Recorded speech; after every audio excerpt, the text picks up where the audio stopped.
వస్తే భవిష్యత్తు ఎలా ఉంటుంది అని చెప్పి ఆవిష్కరించే దానికోసం చంద్రబాబు నాయుడు గారు భవిష్యత్తు గ్యారెంటీ కార్యక్రమాన్ని పెట్టారు.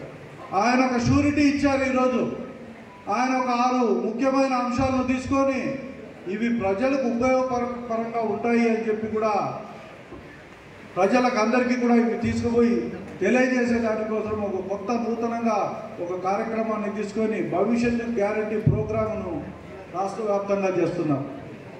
ఈ రోజుకు రాయచోట్ నియోజకవర్గంలో 63 పైచిలుకు గృహాలను మన ముఖ్య నాయకులు కార్యకర్తలు అందరూ కూడా ఆంధ్రభాష ఎక్స్ఎంపీ గారిని వేదికపైకి రావాల్సిందిగా కోరుతున్నాను. ముఖ్య నాయకులు అందరూ కూడా ఈరోజు ఈ కార్యక్రమాన్ని దిగ్విజయంగా పూర్తి చేయడం, చాలా మటుకు 50, 60, 70% ఆ బూత్లో ఉన్న గృహాలను వీళ్ళు ప్రత్యక్షంగా కలిసి ఈ కార్యక్రమాన్ని పూర్తి చేయడం మీ అందరినీ కూడా అభినందిస్తూ, ఎందుకంటే ఒక గొప్ప కార్యక్రమం రాష్ట్రంలోనే మనమే ఈ రోజు కూడా నెంబర్ 1.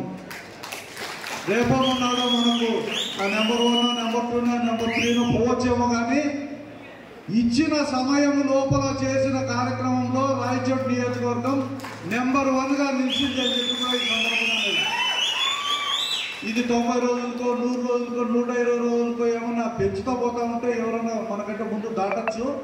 మనం నిర్ణీత గడువులో 45 రోజులు సెప్టెంబర్ 1 నుంచి అక్టోబర్ 15, అక్టోబర్ 20వ తేదీ లోపలనే 52,000 పైచీలకు మనం పూర్తి చేసుకున్నాం. అది ఆ రోజుకు రాష్ట్రంలో మనకంటే 20,000 దాటిన నియోజకవర్గాలు ఏవీ లేవు. 30,000 పైచీలకు గడపలను మనం కట్ చేసినామని చెప్పి కూడా ఈ సందర్భంగా తెలియజేస్తున్నాం.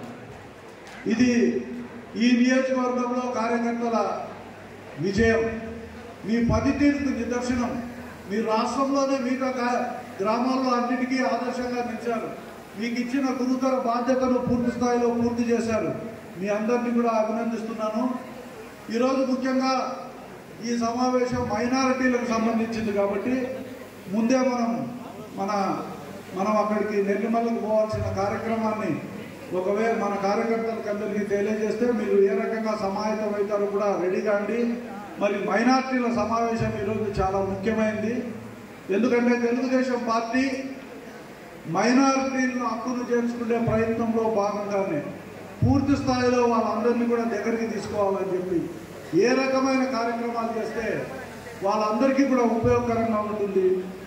ప్రభుత్వం ఈరోజు మైనారిటీల కోసం రేపు పొద్దున అధికారంలోకి వచ్చిన తర్వాత గడచిన 14, 19 సంవత్సరాల్లో మనం తీసుకున్న కార్యక్రమాలతో పాటు భవిష్యత్తులో ఇంకా గొప్ప కార్యక్రమాలు ఏమేమి తీసుకోవాలి, ఏ రకంగా మైనారిటీలకు మనం అందరం ఉపయోగకరంగా ఉండాలని చెప్పి ప్రయత్నంలో భాగమే. అలాగే